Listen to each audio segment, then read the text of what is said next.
Peggy 18.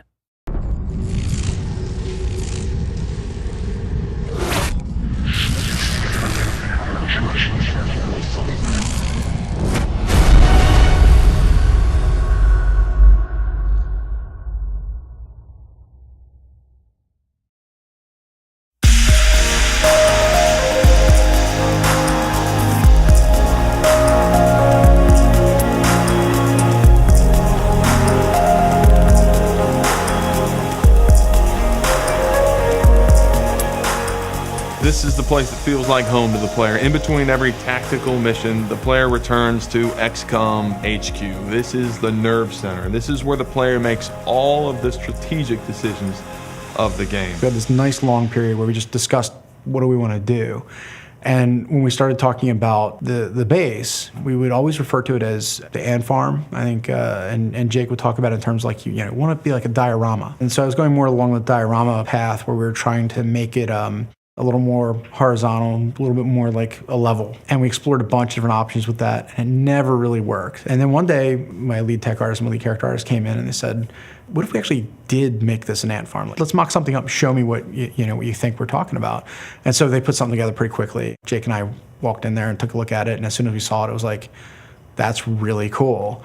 The idea was to take this base and make it feel like a living diorama where the player felt the soldiers that he interacted with had a home. On top of that, the player customizes the base. It's not a static experience. The player chooses how to excavate the earth beneath the base and add new facilities, and those facilities have big impacts on gameplay. Mission control is really important because that's where the geoscape is, and that's the heart and soul of the game. That image of Earth hanging as a jewel in the universe, it's very iconic because that's what the player's protecting. In a lot of ways, that's the character of XCOM. The entire base was sort of designed around the geoscape. So we started with the globe, and then from there, everything kind of spoked out. You start out with the hub, or the ant farm. It's a really cool base that the player has complete control over. You have these static rooms that you start with. We mentioned mission control.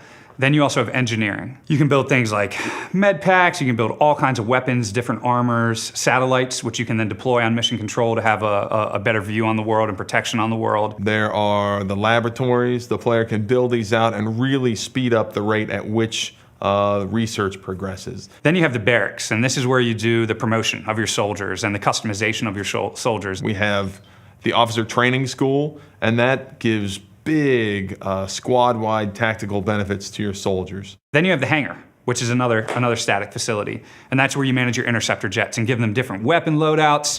You can even eventually upgrade the interceptor itself. There are workshops, which also speed up the rate that manufacturing progresses. So those are the static rooms that you're going to see in the beginning of the game, and this is just the tip of the iceberg. You can then excavate deeper and add dozens of different room types below these static rooms. We have the Foundry, which is an upgrade center for, you can upgrade how your weapons work. You can create all new items for your soldiers to use. It's sort of like the one-stop upgrade center for your troops. You can capture a live alien and place them in the alien containment facility and see them sort of just pissed off in the containment facility. You can see a muton banging on the glass, or a sectoid trying to somehow mind merge his way out of the containment facility. All of these facilities have adjacency bonuses, as we call them.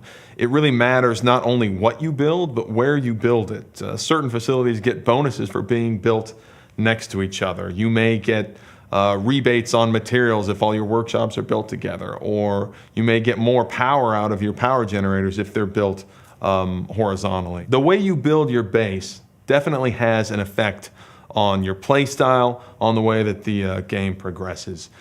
If you really want to research items quickly, if you have a lot of things exposed in the tech tree and you want to study all these different artifacts, you may want to build a lot of laboratories. When you defeat aliens, you're going to bring back resources to your base, right, from the mission. So then you can bring these resources to the scientists in the science lab. Science labs is the first room that players will probably learn about. They can bring these resources that they got on the battlefield, might not know exactly what they are, but this is sort of where the magic of the tech tree unfolds, and you can start researching these different things from combat. Eventually, as you research them, you'll then be able to build these items in engineering. At the same time, if you want to build a lot of new armors, a lot of new weapons for your troops, if you want to outfit your soldiers, you may want to focus on workshops. It's always this trade-off. Those who really want to excel tactically, you're going to want the officer training school immediately. But when you spend money there, you're not spending money in the foundry to upgrade the different vehicles, the different weapons and armor.